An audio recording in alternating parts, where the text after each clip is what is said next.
नमस्कार ओडिशावासी आपण मानकु टेक्निकल मौल चैनल स्वागत जनाऊँगी।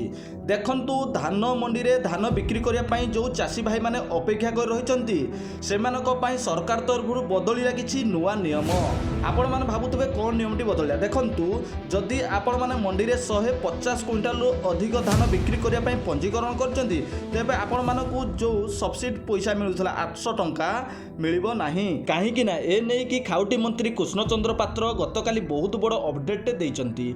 जो माने 150 क्विंटाल अधिक धान बिक्री करिवे सेही मानकु जो 800 टंका सब्सिडी पैसा मिलुथला ताहा प्रदान करा जिवो नाही। देखंतु पूर्वर जो नियम थिला समस्ते पाउथिले 3100 टंका, किंतु एबे जो नियम लागू हैला जदि आपण माने गुटे बृह चाषी हेतिबे आ बड़ चाषी हेतिबे 150 क्विंटाल धान बिक्री करिया पई मंडी रे पंजीकरण करथिबे तेबे आपण मानकर जो सब्सिडी पैसा 800 टंका मिलिबार थिला ताहा प्रदान करा जिवो नाही। ए नै कि खाउटी मंत्री कृष्णचंद्र पात्र गतकाली अपडेट देइचंती। सेमाने केवल धान मंडी रे 2359 टंका रे धान बिकिबे। आउ जो माने 150 क्विंटाल तळकु धान मंडी रे धान बिक्री करूचंती सेही माने धान मंडी रु क्विंटाल पिछा 3100 टंका पाइबे। किंतु एबे देखंतु एबे सरकार ठीक समय रे चाषी भाई मानकु मारिले पट्टी। देखंतु किछि चाषी अछंती किछि लोकंक जमी को भाग चाषी हिसाब रे चाष करंती आउ निज जमी को किछि चाष करी किछि पैसा पाइबा पई धान मंडी रे नाम पंजीकरण करंती। किंतु जदि सरकार सही समय रे विभिन्न प्रकार नियम बार करिवे आ नुआ नुआ नियम को लागू करिवे तेबे चाषी भाई मानकर अवस्था कोन हबो थरुटिए भाबंतु। कोन दर्शक बंधु सरकार जहा कले ठीक कले ना भूल कले कमेंट बॉक्स रे कमेंट करी निश्चिंत जणंतु। रहूची नमस्ते, जय जगन्नाथ।